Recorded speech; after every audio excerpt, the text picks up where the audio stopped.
कर याचना की, हे भगवान, हमको जो पाप दोष लगा है उसका निवारण कैसे होगा। हमारे हाथ से हमारे भाइयों मारे गए हैं, उसकी मोक्ष गति कैसे होगी। तब भगवान ने पांडवों को काले तिल आते हैं ना, उसका एक छोटा सा बछड़ा बना कर दिया और बोले, आप पूरे भारतवर्ष की यात्रा करो, जहाँ कहीं भी आपको पूर्ववाहिनी नदी मिले वहां पर आपके भाइयों की मोक्ष गति होगी और आपको लगे हुए सभी पाप नष्ट हो जाएंगे। तभी पांडवों घूमते घूमते यहाँ पर आई। ये जो नदी है ये सरस्वती नदी है, जो सूर्य के सामने चलती है और आगे जाकर सोमनाथ त्रिवेणी संगम में मिलती है।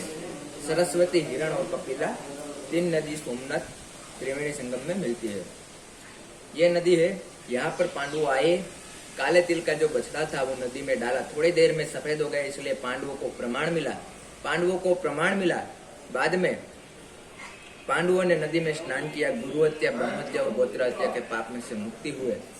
बाद में धर्मराजा युधिष्ठिर, पांडवों के बड़े भाई ने ये पीपल बोया, योग बल से बड़ा किया। पांचों पांडवों ने पहली दफा इस पीपल के नीचे बैठकर पिंडदान किया और इस पीपल पर जल छोड़ा और उसके भाइयों की मोक्ष गति हुई।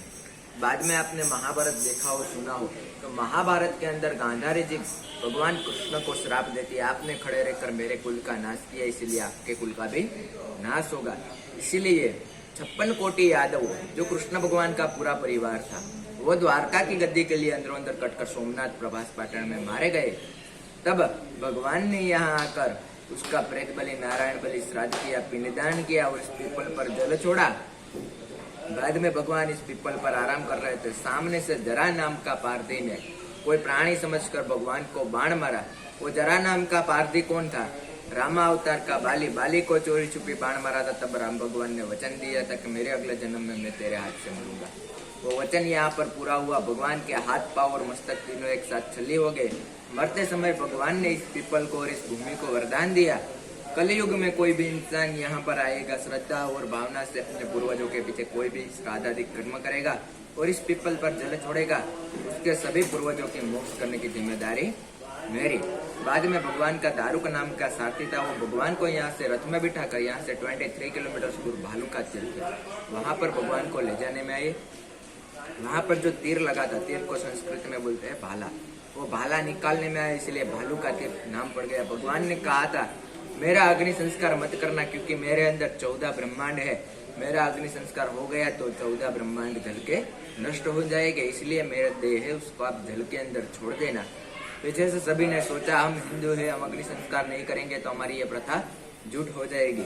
इसलिए सोमनाथ के पास गीता मंदिर, वहां पर भगवान का अग्नि संस्कार देना शुरू हुआ।